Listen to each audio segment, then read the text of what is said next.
আসলে পিঠাটা যারা মানে বানাতে জানে তারা তো জানেই, যারা মুগশালা পিঠা বানাতে জানে তারা তো জানে, আর যারা না জানে তারা শিখে নেবে এখন। এই যে কালো দেখা যাচ্ছে ওটা হচ্ছে কলার ভিতরে যে কালো কালো টাইপেরই থাকে না, ওইটাই। এই যে সুন্দর করে আমি খিসা ভরে নিচ্ছি। এখন একটু জাতা দিয়ে নিচ্ছি, একটু ডিজাইন করবো, একটু হাতে তেল মাখিয়ে নিচ্ছি, আবার সুন্দর করে একটু ডিজাইন করে নিই। মাশাআল্লাহ সুন্দরই হচ্ছে ডিজাইনটা, তাই না? নিজের প্রশংসা নিজেই করি, কি ভালো। নিজের প্রশংসা নিজেই করতে হয়, তাহলে একটু নিজের প্রতি একটু কনফিডেন্স এবং এনার্জি চলে আসে, তাই না? মাশাআল্লাহ সুন্দর হয়েছে। তবে আমার মাঠটা বেশি সুন্দর হচ্ছে পিঠা বানানো। আমি বেশি পারি না, তারপর চেষ্টা করতেছিলাম, তারপরেও দেখি ভালোই হচ্ছে। এই যে আমি কলা পাতা এই ডিজাইনটা করে কলার ওই যে কলা গাছটা যে কেটে নিয়ে আসছে না, ওটা দিয়ে আমি পরে হচ্ছে এই যে জাতা দিয়ে নেব, সুন্দর করে বানিয়ে নেব, সুন্দর একটা ডিজাইন আসবে, দেখবেন।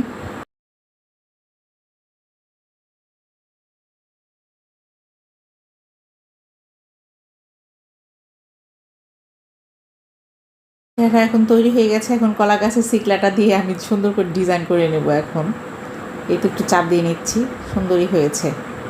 এপাশে একটু দিচ্ছি, পরে হাত দিয়ে একটু চ্যাপটা করে দিচ্ছি, একটু ডিজাইন করলাম। মাশাআল্লাহ সুন্দর হয়েছে, তাই না? এই যে কড়াইতে পরিমাণ মতো তেল দিচ্ছি। এখন পিঠাগুলো ভেজে নিতে হবে। এটা না যত দ্রুত ভাজবেন ততই ভালো, কারণ হচ্ছে ভেঙে যাওয়ার সম্ভাবনা থাকে। তার জন্য মা বললো একটু ভেজে নিয়ে আয়।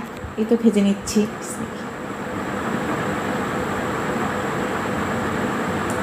তবে অনেক তেল দিতে হয়, আমারটা মানে সুন্দর হয় নাই, তো পরে মা এসে বলতেছে যে আরও তেল দিতে হবে। তো আবারও তেল দিয়ে এই যে ভেজে নিয়েছি এগুলো আমি। এখন এই যে মার কথায় আবারও বেশি করে তেল দিয়েছি। তেল দেওয়ার পর এই যে আবারও ভেজে নিচ্ছি। ভিডিওটা আজকে অনেক লং হয়ে গেছে, তাই না? হ্যাঁ মাশাআল্লাহ, আমার কাছে না অনেক ভালো লাগতেছে। আলহামদুলিল্লাহ পিঠাগুলো খেতে না অনেক মজা হয়েছে। মাশাআল্লাহ কত সুন্দর হয়েছে না পিঠাগুলো বানানো, ডিজাইনটাও অনেক সুন্দর হয়েছে।